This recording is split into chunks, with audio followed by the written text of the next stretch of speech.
pour pouvoir développer parfaitement avec Django Papaye, il y a deux, trois petits trucs à savoir par rapport à Transcript. Et du coup, dans cette session, je voudrais qu'on prenne un petit temps pour vraiment décrypter les petits trucs qui pourraient vous bloquer, qui pourraient vous faire des petits défauts pendant votre développement, ou pour lesquels vous pourriez avoir des petits bugs et vous comprenez pas forcément d'où ça vient. Et là, vraiment, je pense que c'est important pour nous de prendre ce petit temps. Et donc, surtout, ne zappez pas cette vidéo.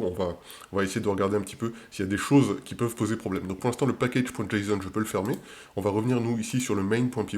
On était resté à quelque chose comme ça. Et je vais commencer par un premier truc intéressant.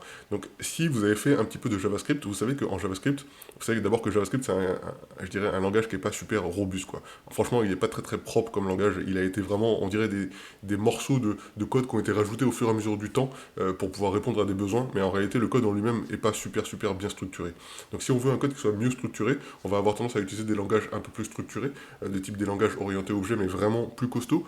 Par exemple, Python en fait partie, mais on aura des langages encore un petit peu plus solides, de type Java, C++, etc., qui ont vraiment une syntaxe qui va être encore plus robuste. Donc nous, ici, on va se servir justement de Python pour pouvoir, en fait, entre guillemets, passer à côté de toutes les faiblesses qu'a JavaScript, et du coup pour pouvoir en fait continuer à développer notre code de façon à ce qu'il soit robuste dans le temps, à ce qu'il soit bien maintenable, et du coup pour ça, une des techniques que vous utilisez déjà probablement en tant que développeur Python, c'est de par exemple venir typer vos variables. Donc là, on va prendre un exemple. Ici, je vous avais créé la variable counter. Pour l'instant, on s'en sert pas, mais justement, je savais que je voulais en venir à là.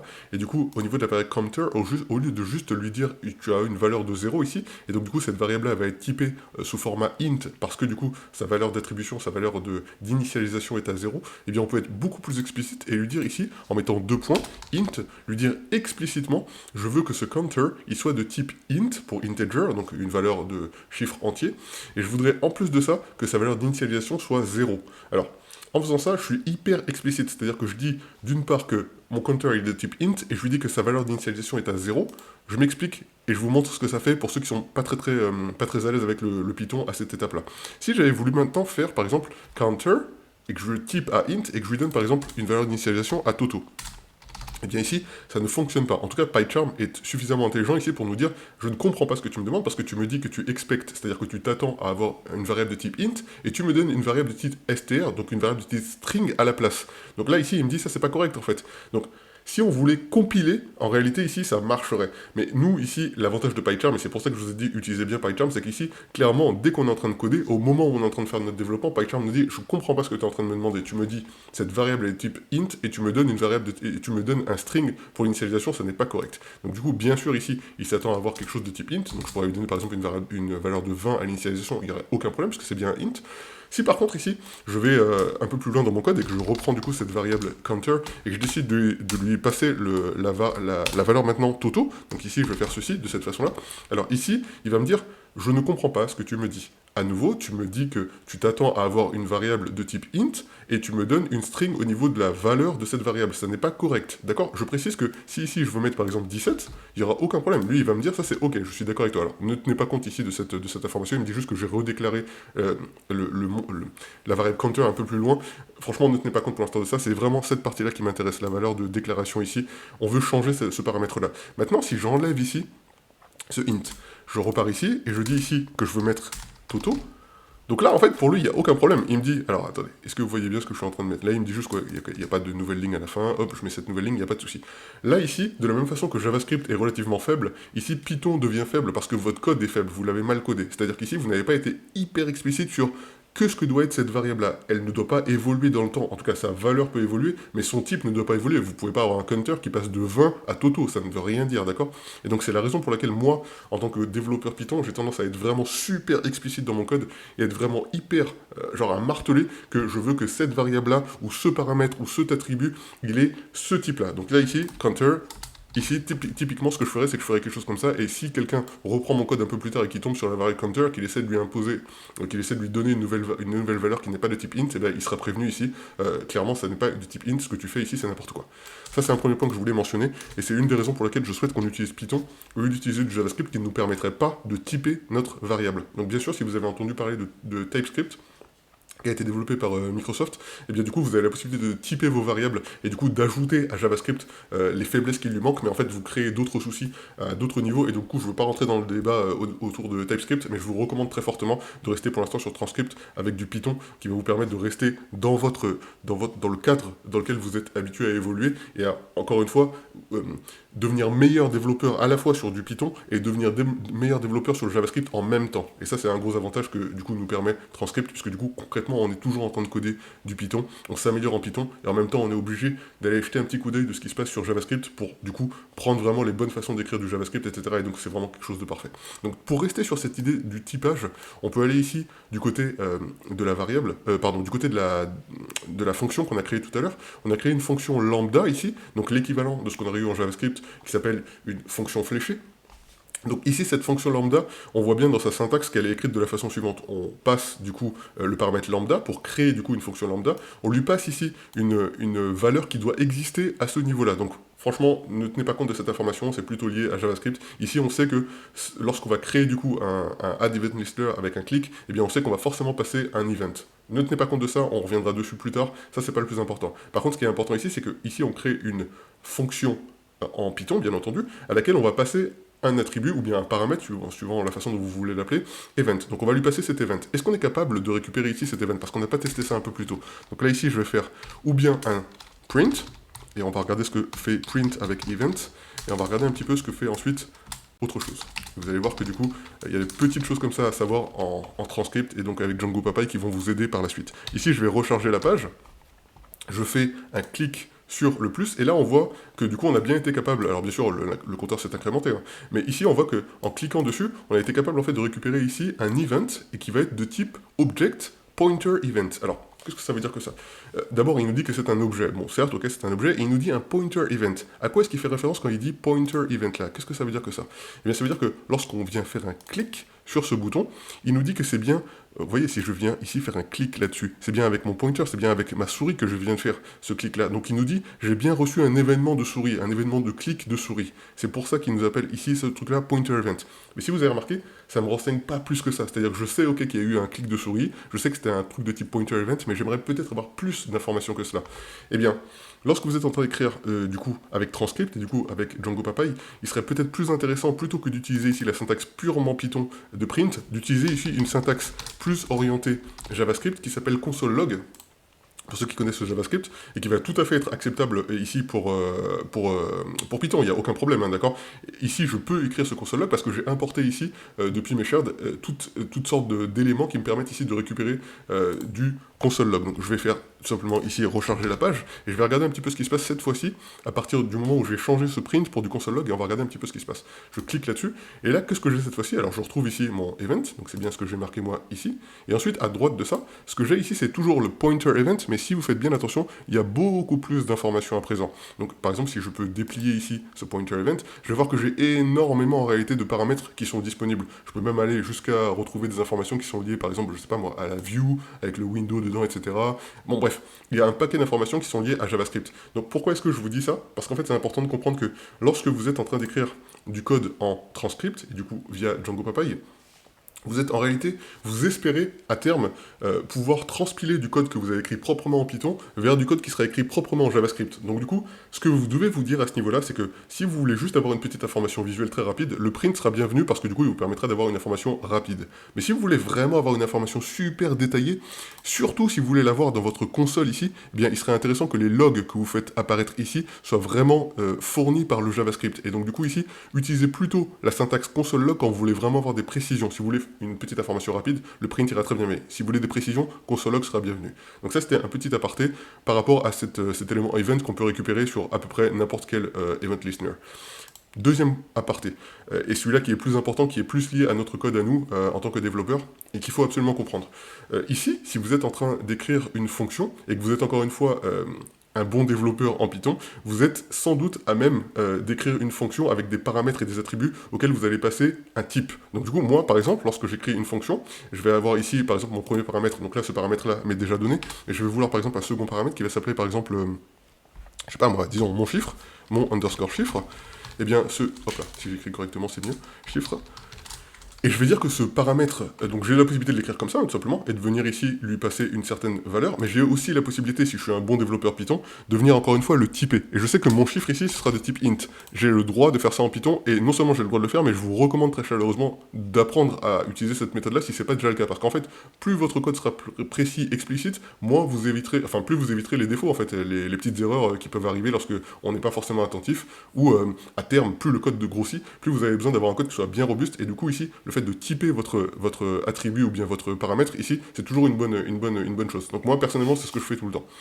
Ici, donc du coup, si j'ai envie d'utiliser mon chiffre, ou plutôt, on va voir qu'ici, on va avoir un souligné, je ne sais pas si vous voyez ce souligné très léger là, de la part de PyCharm, qui nous dit, si je survole ici, il nous dit, je m'attends à obtenir 2 éléments, et tu me donnes un seul élément. Donc là, il y a bien un souci, il s'attend à obtenir ici 2 attributs, ou 2 paramètres de fonction, et il n'a qu'un seul paramètre. Donc il faut que je lui passe ici un second paramètre. Qu'est-ce qui se passe si je décide de lui passer, par exemple, Toto?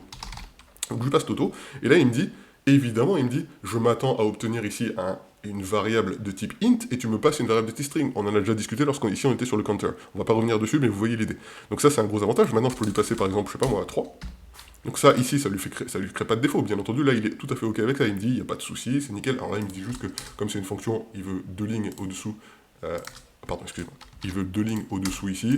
Voilà, c'est bon, je lui ai fait ces 2 lignes. En tout cas, ici, on n'a plus de défaut. Est-ce que vous voyez, il n'y a plus de souligné, etc. Tout est correct. Maintenant, si comme moi, vous êtes super pointu au niveau de votre code, vous allez avoir tendance plutôt à écrire quelque chose qui pourrait être encore plus verbeux et qui pourrait ressembler à quelque chose comme ça. Donc ici, on sait qu'on a passé mon chiffre au niveau de la variable, au niveau du paramètre de increment counter. Et du coup, de la même façon, ici, on pourrait écrire mon underscore chiffre. D'ailleurs, vous voyez que PyCharm est en train de faire une autocomplétion.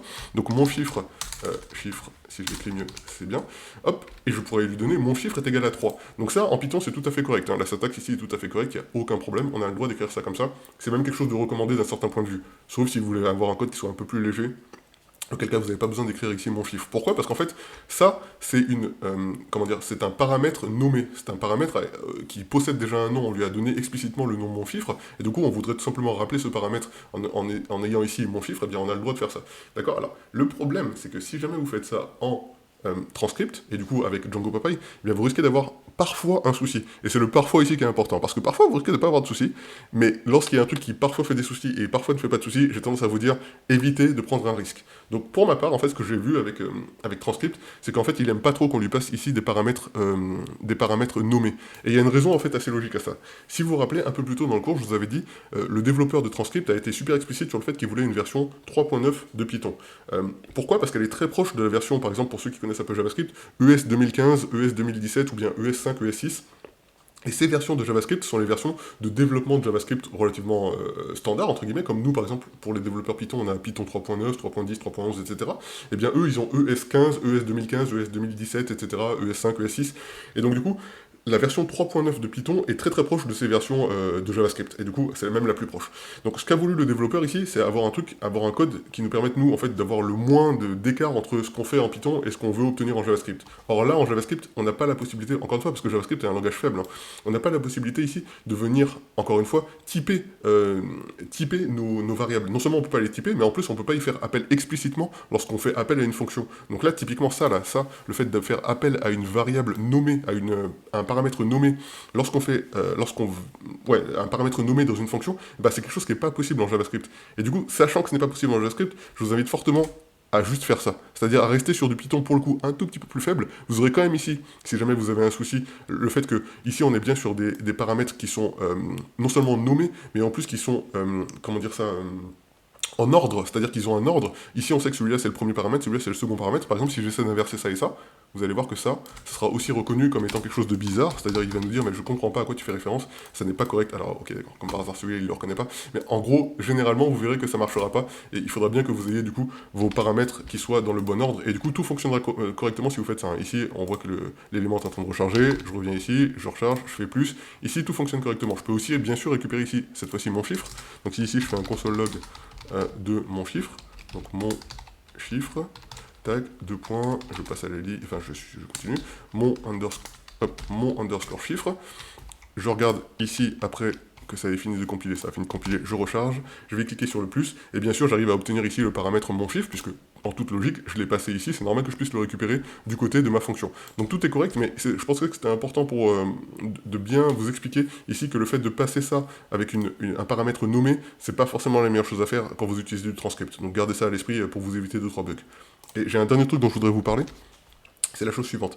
Lorsque vous êtes en train d'écrire du transcript, eh bien souvent, vous allez remarquer que vous allez avoir besoin d'utiliser des librairies JavaScript. Pourquoi? Parce que je rappelle qu'ici, même si on est en train d'écrire du Python, eh bien en réalité, ce qu'on veut, nous, derrière, en fond, c'est vraiment que ça soit converti en JavaScript. Et donc, vous pouvez avoir beaucoup d'intérêt à utiliser des librairies JavaScript déjà faites pour vous. Hein. Par exemple, si vous connaissez un petit peu, il y a des librairies de type Axios. Donc là, par exemple, ce qu'a fait Django Papaye, c'est qu'il vous a directement installé Axios quand vous allez dans package.json. Vous voyez ici qu'il y a Axios qui a été installé.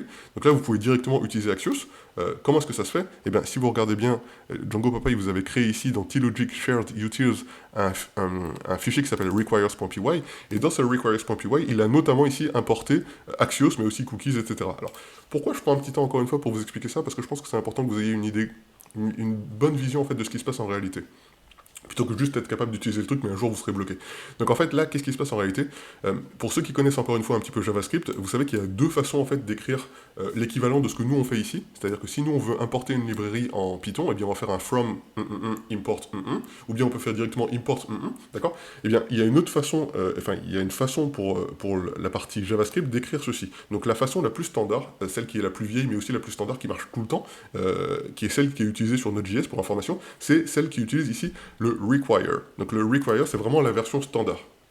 Il y a une version plus récente, si vous avez codé du JavaScript récemment, vous avez sans doute écrit quelque chose de ce type, ok, Toto, je sais pas, encore une fois, je ne sais pas à quoi je fais référence ici exactement, mais on pourrait être explicite, on pourrait avoir quelque chose qui ressemble à ça, import Axios from, par exemple, ici, slash, par exemple, hop, slash, Axios. Voilà, c'est une syntaxe qui ressemble à une syntaxe assez récente en JavaScript, mais si vous faites ça, vous allez avoir des soucis, parce qu'en fait, tout simplement, cette syntaxe n'est pas du tout proche de celle qu'on peut avoir ici avec du Python, malgré ce qu'on peut penser avec le from et le import, mais en plus de ça, parce qu'elle n'est pas standard même sur JavaScript. C'est-à-dire que cette syntaxe-là, c'est une syntaxe qui s'appelle la syntaxe qui fait appel à des modules. Et ces modules, ils sont pas déclarés par défaut dans JavaScript. Donc en fait, on peut les utiliser nous ici avec transcript si on le souhaite, hein, puisque du coup, de la même façon, on peut les utiliser avec JavaScript si on le souhaite, mais pour ça, il faudrait aller dans le package.json, et hop là, pas dans le lock, mais dans le package JSON tout court, et il faudrait ici déclarer une syntaxe particulière pour faire appel à ce qu'on appelle les modules. Donc du coup, en attendant que du coup, il y ait cette méthode qui soit utilisable, moi ce que je préfère, c'est rester sur la méthode dont je suis certain qu'elle fonctionne tout le temps, et donc pour ça, je vais rester ici dans les requires sur la méthode qui s'appelle require justement. Grâce à cette méthode-là, je pourrais importer n'importe quelle librairie JavaScript depuis l'extérieur, et donc du coup, en fait, il me suffit, de la même façon que je ferais un pip install, blabla, je peux faire un npm install ici, Axios par exemple. Et donc c'est ce qui s'est passé en réalité. Vous n'avez pas vu ça, mais ce qui s'est passé, c'est que Django Papaye, lorsque vous avez fait votre configure, en fait, il est venu faire un npm install Axios, mais aussi le reste. Donc si on retourne sur le package.json, il a fait npm install Axios, npm install parcel, async watch, etc. Donc il a installé en fait toutes ces librairies JavaScript, et sans que vous ayez bien sûr à vous en occuper. Et nous, grâce au require qu'il a déjà paramétré pour nous, eh bien on peut directement venir utiliser ici Axios. Alors, restez toujours avec moi parce qu'on arrive sur quelque chose qui m'intéresse. Je vais ici, pour l'instant, fermer le package.json. Je précise bien entendu que si vous souhaitez ajouter de nouvelles... alors, je vais ici quitter. Si vous souhaitez ajouter de nouvelles... alors je vais quitter s'il le veut bien et il ne veut pas, sinon c'est pas marrant. Alors hop, ici je recommence, je fais faire ici un kill.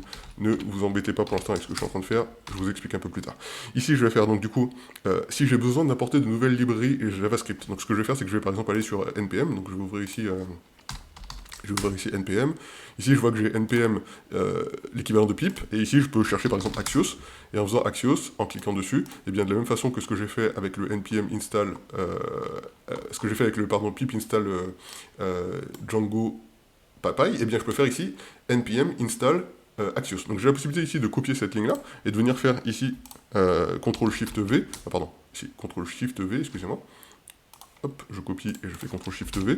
Et en faisant ça, ici, je vais faire un npm install Axios, et du coup, il va installer Axios. Alors, je ne vais pas le faire ici, parce que Axios est déjà installé, hein, dans mon cas. Mais c'est juste pour vous montrer un petit peu comment est-ce que vous pourriez ajouter de nouvelles librairies JavaScript si vous le souhaitez. Bref, revenons à nos moutons. Moi, ce qui m'intéresse ici, c'est de vous dire que lorsqu'on est ici avec les require, on a dit qu'on du coup, on a déjà Axios qui est installé pour nous. Axios, ça sert à quoi? Ça sert en fait à faire un raccourci de la librairie fetch qui nous permet en fait de venir récupérer, de venir fetcher des informations sur Internet. Donc si vous avez un petit peu de connaissances avec ce qu'on appelle les API REST, ce qu'on verra très très rapidement probablement dans la session suivante avec notamment Django REST Framework DRF, eh bien vous savez déjà qu'en fait, grâce à Django, mais aussi grâce à d'autres serveurs JavaScript, eh bien il est possible en fait de venir créer des API REST, c'est-à-dire en fait de fournir du contenu qui va non pas être fourni directement côté serveur, comme c'est le cas actuellement dans Django, mais qui va passer à travers l'ensemble du web et qui va pouvoir être récupéré ou avec lequel on va pouvoir discuter entre serveur et client côté ouais, je dirais entre serveur et client tout simplement, en utilisant une autre manière que de passer juste par le serveur. C'est-à-dire que cette fois-ci, on va plus rendre les données uniquement côté serveur comme c'est le cas avec Django, mais on va les rendre sur le web et il sera possible de venir récupérer ces informations directement sur le web et de communiquer avec un serveur, par exemple ici en l'occurrence Django, directement via les API REST. Donc si vous connaissez un petit peu ce site qui s'appelle Swappy, donc Star Wars API en fait il permet, en faisant appel à cette route, à ce chemin-là ici, il permet /people/one,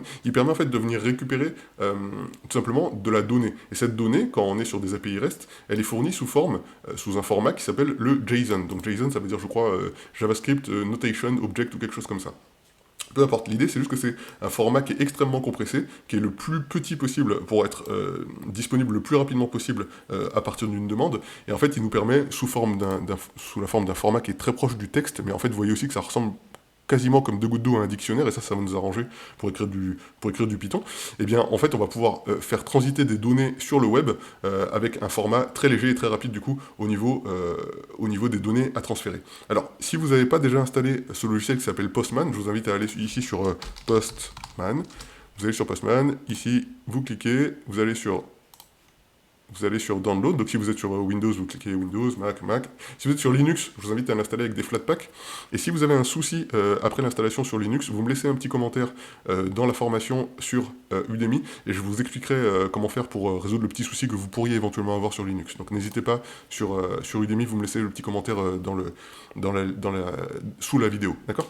Alors, du coup, une fois que vous avez installé Postman, vous l'ouvrez, et quand vous l'ouvrez, du coup, ici, ce qu'on va faire, nous, c'est qu'on va venir travailler avec Swappy. Donc on va faire juste un petit test pour vous montrer un petit peu comment ça fonctionne. Donc là, juste l'idée, c'est que ici, hop, je vais venir créer... Alors ça, on s'en fiche. Je vais venir créer ici une nouvelle page, et je vais venir tout simplement ici faire un CTRL-V, donc on retourne ici sur Swappy, je vais venir faire un CTRL-V de ceci, donc hop, je vais prendre ceci, tac, et on a vu ici qu'il nous demande de rajouter par exemple people et /1. Donc je vais rajouter people, pardon, /1. Donc je vais venir faire ici une méthode get. Sur une méthode get, je vais venir faire un appel, une demande. Et en réalité, ici, on voit qu'on a réussi à récupérer le personnage Luke Skywalker. Donc il a une taille de 1m72, une masse de 77 kg, blablabla. Et en fait, exactement la même chose qu'on avait là. Donc ça, ok, certes, j'ai réussi à l'obtenir, mais par contre, peut-être, il y a d'autres caractères de Star Wars que je peux récupérer ici. Au lieu de mettre 1, je peux mettre par exemple 2. Ici, je fais send. Et là, j'arrive à récupérer par exemple C3PO. Donc il fait 1m67, 75 kg, blablabla. Donc super. Donc j'arrive à récupérer à présent du JSON. C'est-à-dire j'arrive à récupérer de la donnée pure que je vais pouvoir traiter côté utilisateur, côté front du coup, mais que je vais aussi pouvoir traiter côté back. Pour l'instant on s'occupe pas de ça, l'idée c'est juste de dire je suis capable de récupérer de la donnée. Comment est-ce que je fais maintenant pour récupérer cette donnée non pas dans Postman, mais comment je fais pour la récupérer dans mon code Django Papai? Eh bien je vais du coup fermer ceci, et je vais aller du coup dans mon code Django Papai, et ici je vais, donc du coup on n'a plus besoin de ce print, ce console, on a compris, ici ce console log c'est pareil, on a compris. Je vais pour l'instant enlever tout ce dont on n'a pas besoin. Et on va aller un peu plus bas. Je fais juste un CTRL-ALT-L pour faire un peu de place. Et on va aller regarder un petit peu comment est-ce que nous, on peut faire fonctionner ça. Donc je vous ai dit que nous, on a déjà importé Axios. Donc normalement, je devrais être capable ici d'utiliser Axios.get et faire ici appel à ça. Plus, on avait dit people, plus, donc people, /1. Donc là, je devrais récupérer Luke Skywalker avec ça. Et pour pouvoir le récupérer ici, on va dire que j'ai une response. Donc je vais faire ça. Ici, je vais arriver, je vais faire un console log de cette response. Hop, j'espère que tout le monde me suit. Normalement ici, personne n'est perdu, parce que du coup, on a bien expliqué tout ça auparavant. Alors, si j'ai ça, et que je viens ici faire sauvegarder, alors je vais relancer ici mon serveur de développement, npm run dev desktop, j'enregistre, enfin je fais entrer plutôt, ok, ça a build, je reviens du coup sur mon code, je recharge. Ici, qu'est-ce que je vois? D'abord, il me dit Axios n'est pas defined. Donc ici, en réalité, le console log me dit il n'y a pas de défi. En fait, tu n'as pas défini Axios. Et si vous regardez bien ici, il y a bien un défaut qui a été repéré par PyCharm, qui me dit en fait, t'as pas de référence en fait à Axios à l'heure actuelle. Alors tout simplement, si vous utilisez PyCharm, ce que je vous recommande très fortement, vous allez faire ici un alt entrée lorsque vous êtes sur le Axios, et ici, elle va vous dire importe-moi depuis tlogic shared utils requires Axios. Et vous vous rappelez, c'est exactement ce qu'on disait tout à l'heure. On veut importer depuis tlogic shared utils requires, le fameux fichier qu'on avait vu tout à l'heure, avec du coup ce Axios. Donc c'est ce qu'on va vouloir faire ici. Je recommence. Alt, entrée, import, oui, je fais import. Donc du coup, il m'a bien importé ici ce que je souhaitais. Mais en fait, il me l'a importé, mais il me l'a mal importé. Et c'est ça que je veux vous montrer ici. Donc ici, je fais sauvegarder, la compilateur est en train de faire son travail, je recharge, et ici, j'ai toujours le même défaut. Pourtant, ici, j'ai plus de défaut côté Django, on est d'accord, hein. Ici, mon PyCharm me dit pas il y a un défaut sur Axios, il a bien été importé. En fait, c'est parce qu'ici, je vous avais dit un peu plus tôt que j'avais mis ça dans un skip pragma. Pour l'instant, je vous ai pas dit comment ça fonctionne, à quoi ça sert exactement, etc. Mais ce dont je suis certain, c'est que ici, il faut pas qu'il soit dedans. Donc je vais prendre ça, je vais faire un Shift Alt pour descendre, avec la flèche vers le bas, et je vais mettre ça en dehors de ce skip. Donc là, ici, on est dans le skip, et ici, on est dans le no skip. Tout ce qui sera dedans ici, ce sera pas interprété par transcript. Ce sera juste pour nous au niveau du développement. Par contre, ça, je veux que ce soit interprété. Je veux qu'ici, on fasse appel explicitement à Axios. D'accord? Et si maintenant, du coup, je viens faire une sauvegarde, je vais attendre que le compilateur ait fini ça, ok, il a fini, je recharge la page ici, et bien ici, cette fois-ci, on nous dit, ok, donc là, c'est plus le même souci qu'on a. Ici, on voit bien que cette fois-ci, il a réussi à importer manifestement quelque chose qui est lié à Axios, et on va même être plus précis. On va voir s'il est capable réellement d'importer Axios. Donc pour ça, je vais faire ici un double commentaire, et je vais faire ici un console log directement de Axios, pour être sûr qu'il a réussi à importer Axios. Hop, Axios... Comme ça, on va savoir s'il y a un souci sur Axios en lui-même, et vous allez voir, normalement, ce n'est pas le cas. Donc je recharge ici, il me dit bien qu'il a été capable d'importer quelque chose qui s'appelle Axios et qui me retourne quelque chose. Ok, donc manifestement, le problème n'est pas au niveau de Axios à ce niveau-là, et pourtant on avait bien un défaut qui indiquait quelque chose autour de Axios. Je reviens ici, je recharge, et je vous montre, une fois que ça a fini de charger, ok. Ici, je vous montre ce qu'on a. Alors ici, il nous dit, en fait, on a un Axios.pyget qui n'est pas une fonction. En fait, ce qu'il est en train de dire ici, c'est... Ok, certes, toi, tu utilises Axios, donc si je vais ici dans Axios, ici je vois bien que c'est la bonne syntaxe, ici j'ai bien fait un requires Axios, il n'y a pas de souci, ici j'ai bien une syntaxe qui est correcte, je fais un axios.get, et ici je fais appel à mon chemin, à ma route, https.swappy, etc., etc. Donc pour l'instant j'ai pas de souci ici, pourtant il me dit il y a un problème. Alors en fait ce qu'il faut savoir c'est qu'avec Transcript, eh bien, encore une fois, il y a des petites cheat sheets. Le get ici, c'est un mot-clé. Donc, c'est un mot-clé réservé. Donc, en fait, on ne peut pas l'utiliser tel quel. Et en fait, si vous savez un petit peu comment ça marche en Python, lorsque vous avez une notion de...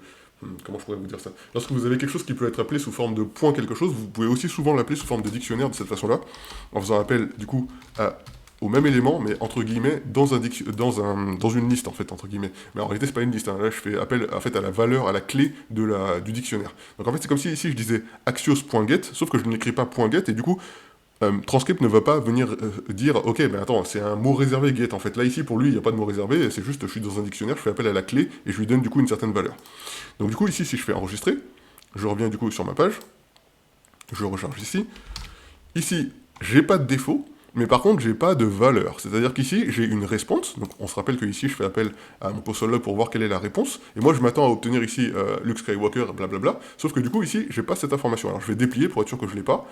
Ici, je continue de déplier, je l'ai toujours pas. Je continue de déplier, je pourrais continuer comme ça pendant 10 ans. J'aurai pas forcément la réponse. Ici, je vois par contre que j'ai quelque chose ici qui s'appelle data. Et dans data, manifestement, j'ai toutes ces données-là. Donc d'abord, ici, il y a quelque chose qui m'intéresse. J'ai une promise. Donc du coup, si je replie tout ça, vous allez voir la différence. Ici, j'ai une promise. Et si vous connaissez un petit peu JavaScript, et encore une fois, si vous ne connaissez pas, c'est justement l'occasion pour nous d'apprendre JavaScript en réalité. Lorsqu'on fait du transcript, encore une fois, l'avantage c'est qu'on apprend en même temps JavaScript. On devient meilleur en Python et on apprend JavaScript. Eh bien, une promise en JavaScript, ça correspond en fait à quelque chose qui n'est pas encore arrivé. C'est-à-dire qu'en fait, on a fait ici une demande à ce chemin, mais ça a mis un certain temps en fait pour aller sur le web, pour venir récupérer cette information et pour nous la rapporter. Et en fait, on n'a pas tenu compte, nous, de ce temps. C'est-à-dire qu'on a dit, comme des gros bourrins, genre, allez, tu vas me chercher ça et tu me le rapportes tout de suite. Mais en fait, ça peut mettre du temps, on peut avoir une mauvaise connexion, il peut y avoir plein de raisons qui font que ça met du temps en fait pour revenir cette information. Et en réalité, si vous connaissez un petit peu JavaScript, vous savez que JavaScript, c'est un langage dit asynchrone. Donc qu'est-ce que ça veut dire un langage asynchrone? Ça veut dire qu'en fait, il a la possibilité de dire, ok, je voudrais que chacune de mes commandes, chacune de mes... Ouais. Chacun des ordres que tu me donnes, je les exécute les uns après les autres, ça s'appelle un langage synchrone, et un langage asynchrone, c'est, par exemple, exécute-moi ce premier truc, exécute-moi ce second, mais si tu mets du temps, c'est pas grave, passe au troisième, passe au quatrième, et quand tu as fini avec le second, tu reviens juste après le quatrième. Donc ça s'appelle un langage asynchrone. Alors le truc qui est cool, c'est qu'encore une fois, grâce à Python, nous, on peut aussi utiliser l'asynchrone, parce qu'en fait, si vous connaissez Python, vous savez que Python est aussi capable d'écrire du langage asynchrone, et pour ça, il existe une petite façon de le faire, en fait, qui est très proche de la syntaxe qu'on a en JavaScript, et qui consiste en fait à faire la chose suivante. Donc si vous étiez en JavaScript, vous auriez écrit un truc qui ressemble à ça. Donc vous auriez mis un truc qui ressemble à await par exemple, et vous auriez eu un peu plus haut par exemple une fonction qui vous aurait marqué async quelque chose, donc on va créer par exemple ici une fonction qui va s'appeler, je sais pas, on va même pas faire ça. On va prendre ça directement, on va le mettre au niveau du bouton. On va dire que quand on clique, cette fois-ci, on n'aura plus le compteur qui met plus 1. Ou plutôt, on aura le compteur qui continue de mettre plus 1, mais on va faire ici appel explicitement à cette réponse. Donc je vais remonter ça pour dire en fait qu'on y fait appel dans la fonction. Alors là, la différence, c'est que si je fais ça, bah, en fait, normalement, ça devrait pas marcher mieux.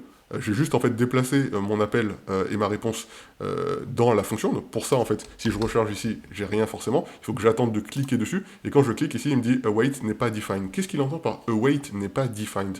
Eh bien, en fait, c'est pas possible de juste mettre await ici de cette façon-là. Ça, c'est pas une bonne syntaxe, même en Python. Hein, je veux dire, on n'écrit pas ça comme ça. On écrit ici un async pour dire que cette fonction va être de type asynchrone. C'est-à-dire qu'on veut que cette fonction soit de type asynchrone. Et on veut que dedans, ça s'exécute de façon synchrone, c'est-à-dire que, franchement, on n'a pas besoin d'attendre quoi que ce soit par rapport à ça. Par contre, on sait que là, on va avoir un certain temps pendant lequel ça va aller chercher des informations sur le web, et ça va avoir besoin de temps pour revenir. Et là, du coup, on va mettre le mot-clé await. Donc du coup, async pour dire cette fonction va être asynchrone, await pour dire attends ici que cette ligne est finie de récupérer les informations pour les fournir à response, et ensuite, du coup, tu me donneras l'information de response. Et qu'est-ce qui se passe maintenant hop là. Qu'est-ce qui se passe si je sauvegarde et que je viens recharger?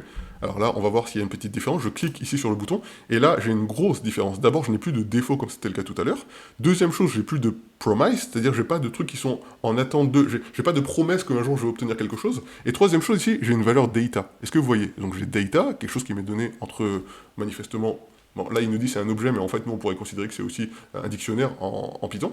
Ici, on a un status 200, donc ça veut dire status 200, ça veut dire, ok, ça a bien été exécuté, c'est comme un HTTP, en fait, c'est pas comme, c'est un HTTP status 200, donc ça veut dire, il n'y a pas de souci, ça s'est bien passé.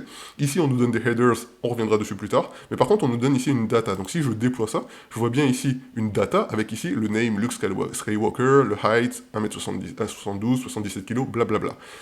Ça veut dire aussi que du coup, j'aurais pu directement venir récupérer cette information. Moi, c'est pas forcément le tout ici qui m'intéresse. Ce que je veux savoir, c'est quelle est la valeur de ce truc-là. Donc voilà comment je vais m'y prendre. Au lieu de venir récupérer ici la response, je vais dire que moi, c'est pas la response qui m'intéresse à proprement parler, c'est la data. Et pour ça, je vais venir récupérer response.data. Puisqu'en réalité, on a vu que response, il contient en son sein data. Donc je peux dire response.data, ou je peux aussi faire autre chose. Je peux aussi, si vous voulez avoir une syntaxe qui ressemble vraiment 100% à du Python, je peux aussi faire ça. C'est exactement la même chose, on l'a vu juste avant avec le get. Si je fais ça, même chose, 100%, il n'y a aucune différence. Je recharge ici, je viens cliquer sur mon compteur, hop, et ici, j'arrive à obtenir ma data avec le name, Luke Skywalker, En fait, toutes les informations dont j'avais besoin. Je suis capable de les recueillir de cette façon-là. Donc là, ici, on est en train de faire de grosses avancées. Il y a une petite chose, par contre, que je voudrais...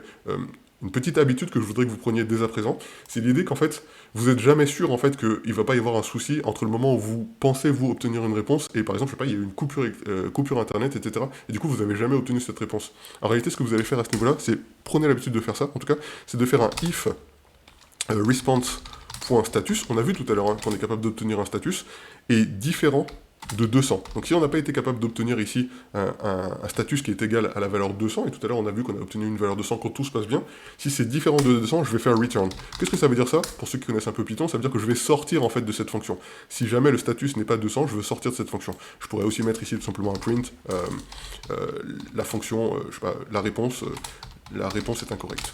Est incorrecte.